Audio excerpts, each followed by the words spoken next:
안녕하세요. 이진희 목사입니다. 눈으로 보고 귀로 듣는 큐티, 하이델베르크 교리문답 3문답에 대해서 오늘 또 저와 함께 살펴보도록 하겠습니다. 3문답입니다. 어떻게 당신의 비참함을 알 수 있습니까? 라는 질문의 답변은 하나님의 율법이 내게 가르쳐 줍니다. 라고 이렇게 이야기합니다. 저와 여러분들이 어제 배웠던 것 한번 잠깐 생각해 볼까요? 우리는 먼저 구원받는 삶을 살아가는 데 있어서 알아야 될 것 세 가지가 있다 그랬습니다. 첫 번째는 죄와 비참이었고, 두 번째는 이 죄와 비참함에서 어떻게 벗어날 수 있으며, 세 번째는 이 벗어남에 대해서 어떻게 하나님께 감사하며 살 수 있는가, 이것이 세 번째였습니다. 그 중에서 먼저 첫 번째, 죄와 비참함을 어디에서 알 수 있느냐라고 하이델베르크 3문답은 또 다시 묻고 있습니다. 근데 여기 답변이 재밌습니다. 뭐라고 이야기하나요? 하나님의 율법이 가르쳐주고 있다라고 이야기합니다.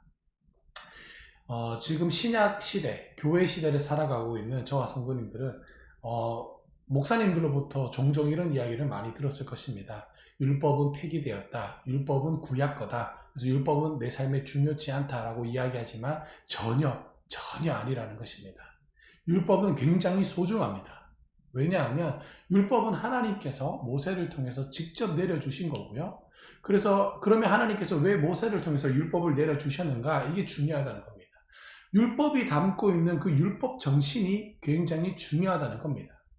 왜 하나님은 613가지나 되는 그 계명들을 왜 모세에게 주셨을까요? 여러분들 그 율법을 가만히 들여다보면 절대로 인간이 지킬 수 없는 겁니다. 그럼에도 불구하고 왜 하나님은 사람들에게 율법을 주셨을까요? 정답은 3문답에 있습니다. 무엇일까요? 비참함을 어디에서 알 수 있느냐? 정답은 율법이 내게 가르쳐 준답니다. 이걸 조금 거꾸로 생각해 보면요.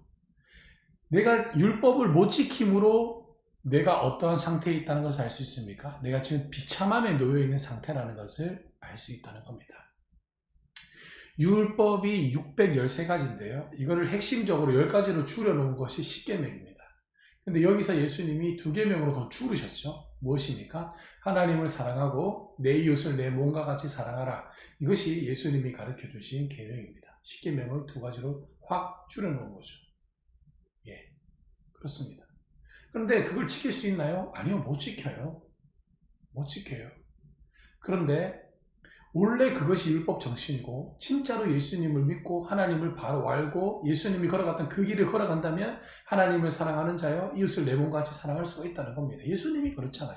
십자가 위에서 저와 여러분들을 위해서 대신 죽을 수가 있었던 겁니다. 이것이 어떻게 가능했느냐? 하나님을 제대로 알 수 있었고 또 하나님이 원하는 바가 무엇인지 알 수 있었기 때문에 이런 일이 가능했다는 겁니다. 예수님은 하나님의 아들에서 가능하잖아요. 물론 그럴 수도 있습니다. 하지만 예수님이 요한복음 17장에 보면 예수님이 죽음을 앞두고 굉장히 고민하고 기도하는 모습을 보았을 때 예수님 역시도 갈등하고 있었다는 것을 알 수가 있습니다. 그럼에도 불구하고 묵묵히 굳굳이 예수님께서 그 길을 걸어갈 수 있었던 이유는 바로 하나님께서 자신에게 원했던 참된 길을 알았기 때문에 그렇고 그 예수님은 비참함에서부터 벗어난 자이기 때문에 그랬다는 것입니다. 그렇다면 우리 사랑하는 모든 여러분들, 율법이 안 중요하다? 그렇지 않습니다. 율법은 매우 중요합니다. 왜 중요하나요? 율법이 기준이 되기 그렇습니다. 하나님이 싫어하는 것, 좋아하는 것이 무엇인지 기준을 접어주기 때문에 그렇습니다. 이 기준에서 벗어나면 죄가 되는 겁니다. 하나님께서 에덴 동산을 만드시고 에덴 동산 중앙에 선악을 알게 하는 나무 열매를 만드시고 이거를 먹지 말라라고 이야기하셨습니다. 먹으면 죽는다. 하나님이 기준을 세워놓은 겁니다. 이 기준을 벗어났을 때 어떻게 되나요? 죽음이 찾아오죠. 죄가 되었다는 것입니다. 그렇다면 3문, 어떻게 당신이 비참함을 알 수 있습니까? 예, 하나님이 주신 율법을 통해서 내가 비참함을 알 수 있다는 겁니다. 그렇다면 율법이 왜 내가 비참하다는 것을 알려줄까요? 율법에 기록된 것을 지켜야지만 지킬 수가 없다는 겁니다. 그렇기 때문에 내가 비참하다, 내가 비참에 놓여있는 존재구나 라는 사실을 깨닫게 된다는 것입니다. 우리 사랑하는 모든 여러분들, 선생님, 또 학생 여러분, 또 사랑하는 부모님들, 우리는 비참함에 놓여 있습니다. 그래서 율법을 지킬 수가 없어요. 그러나 예수님이 말씀하시기를 내가 율법을 폐하러 온 것이 아니라 완성하러 왔다라고 이야기합니다. 어떻게 이 일이 가능합니까? 우리는 예수 그리스도를 믿음으로 말미암아 예수님께서 십자가에 이루신 그 의가 바로 내가 그 의를 덧입었기 때문에 하나님께서는 나를 의롭다 하신다고 말씀하셨습니다. 그것이 나의 공로가 아니라 예수 그리스도의 공로로 말미암아 그렇게 된다는 것입니다.